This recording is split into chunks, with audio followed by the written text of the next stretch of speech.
What is going on, you guys? You clicked on this video because you are wondering if you should spend the money on this Browning A5 Wicked Wing Edition shotgun. And I'm here to bring you guys the good, the bad, what I like, what I don't like about this gun, and my experience owning it. I haven't owned this shotgun for very long, but I've shot it enough times to hopefully be able to help give you an honest review and my opinion of this shotgun. Again, this gun, it's a good looking gun. I mean, we can't deny it. It's got the retro camo. It's the color I chose. It's got the nice brown Cerakote. If you can see that design there, it's a good looking gun. I mean, I threw on an aftermarket Nordic +4 tube extension because I had a lot of chuckers, but the gun's a good looking gun. I gotta give it that. And you know, that obviously caught my attention right off the bat. But first and foremost, I wanna just tell you guys, I have literally thrown a lot of shotguns up to my shoulder. I'm one of those people that really takes buying equipment seriously. I like to test and look at and try a lot of different things before I just spend the money on it. And so I've tried and thrown up a lot of the shotguns that are available, you know, both Benellis, Brownings, Berettas, Winchesters.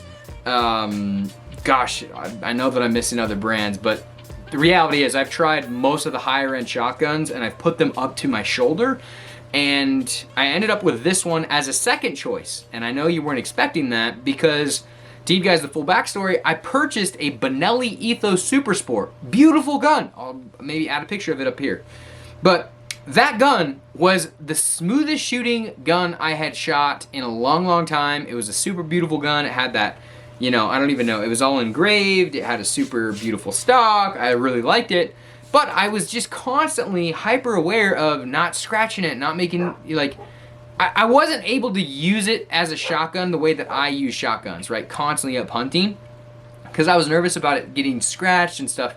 So that's what led me to choosing another shotgun. And here we are talking about the Wicked Wing A5 that Browning makes. This is a 12 gauge shotgun. And I put this gun up to my shoulder and literally just was like, yep, this is the one I want. I looked at reviews on it. I saw that there were some things that people were having issues with, which we'll get into in a minute. But overall, I like the gun, so I was like, I'm gonna take my risk and I'm gonna try it. So, let me just explain to you guys. There has been a few problems with this shotgun right out of the box, and I know that I didn't want to really bring it up in this video, but I figure it's worth bringing up if you're really looking at these guns. But I know this gun is still in a break-in period. I've probably only put 50 to 75 shotgun shells through this shotgun, and it's still breaking in. And I know that shotguns have a break-in period. This is an inertia-driven shotgun, so it's not gas. So, you know, you can imagine the recoil is super, super nice. But I'm going to tell you, this gun, being a gun that would take 3.5-inch shotgun shells, it has had an issue spitting out these 2 3/4-inch hand loads. So this is a Fiocchi hole, they're hand loads, and maybe that's the problem. I haven't cross-compared it with you know, I guess I have. I've cross-compared it a couple times. I shot a few shells that weren't hand loads. But for some reason, this shotgun does not easily spit out these 2 3/4-inch holes. And I think that's an issue. You know, considering I'm an upland game hunter and I like to use those 2 3/4-inch shells. That Benelli Ethos didn't have a problem throwing those out. The Benelli Super Black Eagle, my buddy's got that shotgun, didn't have a problem throwing those out, but this shotgun has a problem throwing it out. Now, I took it out duck hunting a few weekends ago. This shotgun literally had no problem throwing out 3 and 3.5-inch shotgun shells. And so, that's a good thing, right? That is a good thing. And so maybe if I was just shooting the 3-inch chamber and not the 3.5-inch chamber, I might not have that issue. This is really kind of geared to be a waterfowl gun more than an upland gun. And you know, that could be a really good thing for you. But that's been my issue with the gun. And then when I first bought the shotgun, my very first weekend out, again, I know you're supposed to really let these guns prime themselves and warm them up, and you're supposed to break them in. You know, and it says that it could take up to 150 shotgun shells through the shotgun to get it broken in, which this gun hasn't had that. So I don't want to bag on it too much because it hasn't had what the break-in period, you know, says that it should have. But right off the bat, I noticed this, and it was kind of annoying because I literally was getting cuts on my thumb. This is a really sharp edge.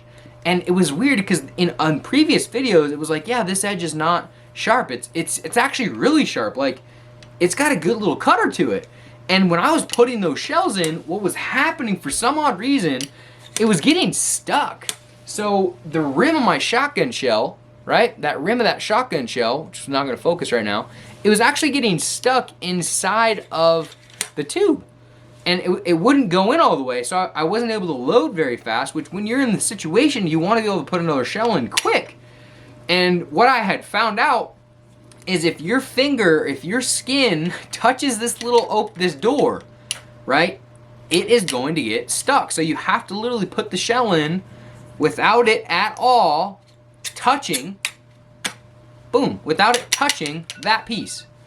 And my alarm's going off here.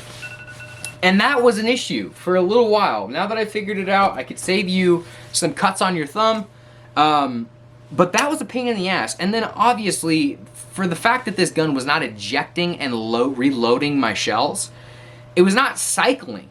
And that was irritating me big time because, you know, you hike your tail off for these chuckers, and at the end of the day, if you can't shoot and cycle your shotgun shell, I would be better off just taking up a single shot or a pump shotgun, which I got a semi-automatic shotgun so I can launch shells on it. I have a Nordic +4 so I can pound these birds. And at the end of the day, that was a problem. But again, it seems to be cycling fine with the 3-inch shells, and I also have tried another shell. I watched a couple YouTube videos on different shells that seem to work the best out of this shotgun. I highly encourage that you guys check it out. I'll try to leave the video in comments to go check that out if you do decide to go with the shotgun, but that actually matters, and I wasn't really testing the way that I probably should have been testing to really determine what shotgun shell is going to work the best in this shotgun. But again, really clean looking gun. It is an inertia driven shotgun. This takes the Browning Invictus DS choke tube systems, so you got to make sure that you're working with the Invictus DS system, and it does not take any other choke tube, so just got to watch on that. I'm just using the stock choke tubes. I really like the full. It patterns. It's got a super tight pattern. I'm shooting birds out to 45-50 yards. I actually dusted a bird at like 70 yards, 80 yards the other weekend with my buddy duck hunting, and he was like, "Wow, that was a really good shot." And so you've got some reach with this shotgun if you're using the right ammunition. It's a stupid wicked shotgun and comfortable. I gotta say, it's got to be one of the most comfortable guns I've shot. Everything is oversized. I like that, right? The charging handle's oversized. That little button's oversized. Everything is oversized. I really like it, and I think that if you're gonna go with the shotgun, you're not gonna go wrong buying this shotgun. And if you are an upland game hunter, I don't think you're gonna go wrong with this shotgun. The only difference I would make, if you're only specifically tailoring your shotgun to go shoot upland game, I would probably only get the 3-inch chamber option, so you could shoot those 2 3/4 inch and 3-inch shells rather than the 3.5-inch shells, because I do think that is why there is an issue cycling 2 3/4 inch rounds.